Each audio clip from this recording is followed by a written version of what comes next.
Hari ini kita akan membahas soal dari bagian paru.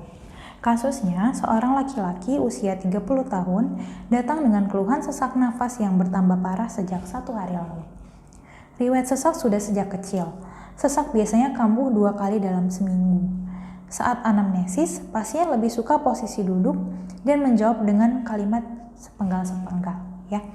Pemeriksaan fisik tekanan darah saat ini 120/80, nadi 82 kali per menit, respiratori 26 kali per menit, suhu 37, dijumpai adanya wheezing pada kedua lapangan paru, dan tidak ada rongki.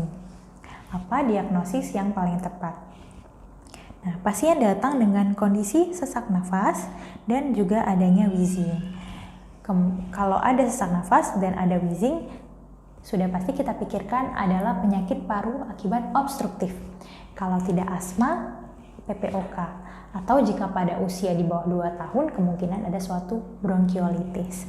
Nah, karena ini pasien di usia pertengahan, ditambah lagi sudah ada riwayat sesak sejak kecil, kita mengarahkan ke kondisi asma. Untuk klasifikasi asma, kita bagi menjadi klasifikasi berdasarkan frekuensi kekambuhannya dan klasifikasi beratnya serangan pasien tersebut. Untuk frekuensi kekambuhan ada 4 tingkat. Yang pertama intermittent, kedua persisten ringan, lalu persisten sedang, dan persisten berat. Intermittent ini artinya pasien kambuhnya itu bulanan.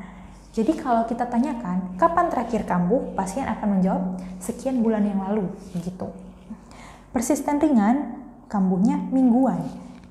Jika kita tanyakan pasien, kapan terakhir kambuh? Sekian minggu yang lalu. Begitu caranya, kita balikkan saja pertanyaannya. Oke. Kemudian persisten sedang, harian, sama seperti tadi, kambuhnya sekian hari yang lalu.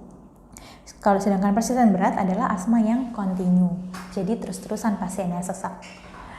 Nah, kita cari dulu ya derajat asma pada pasien ini berdasarkan frekuensinya. Pasien sesak biasanya kambuh 2 kali dalam seminggu. Jika 2 kali dalam seminggu, berarti kita tanya seperti yang tadi. Kambuhnya kapan terakhir? Pasti dia akan jawab sekian hari yang lalu, karena dalam seminggu dia 2 kali. Jadi berdasarkan frekuensi, ini merupakan derajat persisten sedang. Kemudian ada klasifikasi asma berdasarkan serangannya, seberapa berat serangan asma tersebut. Ada serangan ringan, berat, sedang, berat, dan mengancam jiwa. Yang paling mudah adalah kita lihat dari yang saya tandai merah ini ya.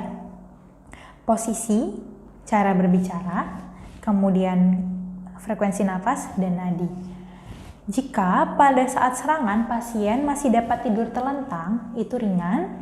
Jika pasien sudah harus dalam posisi duduk nyamannya, itu sedang. Jika harus duduk membungkuk, itu sudah dalam klasifikasi asma berat.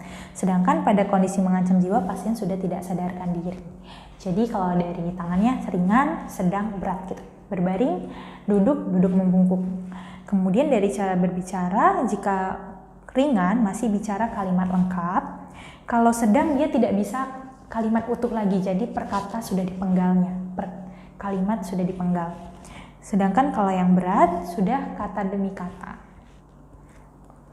Nah, pada kasus pasien suka posisi duduk dan menjawab dengan penggal kalimat. Ini termasuk dalam kategori yang sedang. Jadi kasus ini adalah kasus asma persisten sedang dengan serangan sedang. Asma persisten sedang dengan serangan sedang.